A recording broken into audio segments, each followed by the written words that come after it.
जिन्होंने 2004 से 14 के बीच में, खासकर 9 से 14 के बीच में नंगा नाच किया हो, महीनों संसद को न चलने दिया हो, स्पीकर और उपसभापति की धज्जियां उड़ा दी हों, वो यहाँ बता रहे हैं राहुल देव जी को कि कैसे मर्यादा रखी जाती है। और स्पष्ट बात है, यदि नेता प्रतिपक्ष को उपसभापति की बात पे या उनकी निष्पक्षता पे विश्वास नहीं है, उन्होंने वो काम किया, उनको दंड मिला।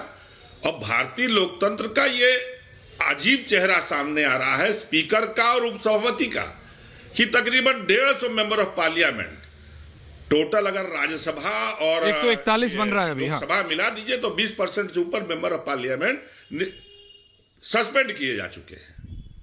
तो आप मुझे बताइए, चर्चा तो इस पे होनी चाहिए। और राहुल देव जी जो आपसे पूछ रहे थे, तो माननीय राहुल देव जी, आपके प्रति पूरे सम्मान के साथ बताऊं, ऐश्वर्या कपूर जी उस पर बहस करेंगे ही नहीं, क्योंकि उनको बहस करनी नहीं है, उनको सूत्रों से बहस करनी है, उसको कंफर्म करनी है। कोई सूत्रों पे बहस नहीं करनी है, उसी पे थी बहस। ये तो अभी अभी आया तो इसलिए ओपनिंग उस पे कर दी आप लोग। नहीं, मुझे बताइए, मैंने बोलिए आपने कंफर्म किया? अरे भाई बोलने दीजिए सर, बोलने दीजिए। राहुल गांधी ने किस इंटरव्यू में आपसे कह दिया कि मैं ही प्रधानमंत्री बनना चाहता हूं? अच्छा, नहीं बनना चाहते आप कह रहे हैं? अगर मल्लिकार्जुन खड़गे साहब का नाम 2 बड़े नेताओं ने प्रस्तावित किया तो इंडिया जो गठबंधन है वो उसको उस पर विचार करेगा, काम करेगा। लेकिन आपको इसको इस तरह से प्रोजेक्ट करना है कि राहुल गांधी को भगा दिया गया, रियलिटी है, आप भी जानते हैं। कांग्रेस की नैया डूब गई, क्योंकि माननीय कैसे डूब गई कांग्रेस की नैया?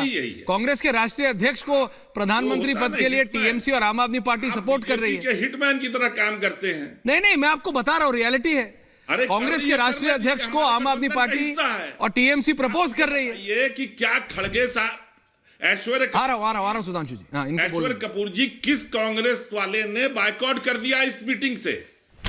क्यों करते? खड़गे जी को कर रहे हैं, खुशी की बात है कांग्रेस के कार्यकर्ताओं के लिए। नहीं मान रहे हैं, हाँ खुशी की बात है, लेकिन खड़गे जी ने खुद मना कर दिया, वो बात अलग है। ठीक है, अनुराग भदौरिया कुछ कह रहे हैं, वापस आ रहा हूं त्रिपाठी जी। हाँ, मैं तो बस सुधांशु से यही पूछना चाहता हूं, आप इतना बता दीजिए, पार्लियामेंट चलाने की जिम्मेदारी किसकी होती है? अगर विद्रोह सरकार की होती है, वहां पे सरकार की जिम्मेदारी होती है, तो सत्ता दल में होता है। तो आप पार्लियामेंट नहीं चला पा रहे हैं तो आप कहिए हम फेलियर हैं, और हम अपनी फेलियर को विपक्ष के माथे मरना चाहते हैं। भाई आप तो वही है ना संसद जिसको आदरणीय अरुण जेटली जी और सुषमा जी कहा करती थी कि पार्लियामेंट के अंदर में विपक्ष जो होगा, विपक्ष अपनी बात को उठाएगा और विपक्ष को राइट हंगामा करने का। तो क्या आप उनको झूठ यहां पे साबित करना चाहते हैं? एक बात वो कहते थे कि पार्लियामेंट चलाने की जिम्मेदारी सरकार की होती है, तो क्या वो झूठ बोलते थे? आज आप मानने को तैयार नहीं हो कि पार्लियामेंट चलाने की जिम्मेदारी सरकार की होती है, आप विपक्ष पे डालना चाहते हैं। अरे विपक्ष अपनी मांग कहता है, मान लीजिए, विपक्ष जो कहता है मानने में आपको क्या दिक्कत है? आप क्यों इतने अहम में रहते हैं? क्योंकि आप चाहते नहीं पार्लियामेंट चले, आपकी नीयत नहीं है कि संसद चले, क्योंकि पार्लियामेंट चलेगा आपकी पोल खुलेगी।